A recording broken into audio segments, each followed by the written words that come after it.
Welcome to Pointwise's Tutorial Tuesday, where we show you how to use a feature or demonstrate a technique in just a couple of minutes. Today we're talking about TRex turning angle. On my screen, I have a pretty basic looking wing with a surface mesh already applied. A pretty standard practice is to apply TRex to the leading edge of this wing so we could capture surface curvature. In previous versions, if I wanted my initial TRex step size to be based upon the curvature of the wing, I'd need to split this leading edge connector into several pieces. Now, with our new angle boundary condition, that's not necessary. If I select the grid, I can go to Grid TRex. I already have max layers, full layers, and cell types set up.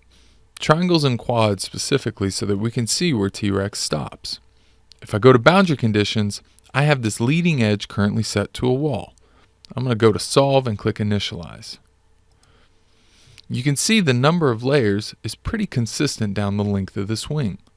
What if we want more layers where the curvature is higher and fewer layers where it's less? We can come back to boundary conditions, and rather than a wall, we can set it to an angle. Its delta value now is an angle in degrees. I will set it to 5. Now when I click Initialize, you can see there's many more TRex layers here near the root, and that thins as we get towards the tip. A few things to note about the angle boundary condition. Number one is, this measurement is in degrees. The second is that it only affects the first step. So if I had varying curvature here at the root, it wouldn't affect every single step, only the first one. After that, the growth rate listed on the TRex tab takes over.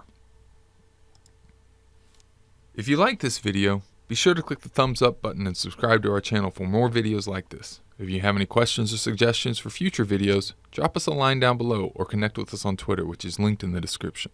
Thank you all, and have a pleasant Tuesday.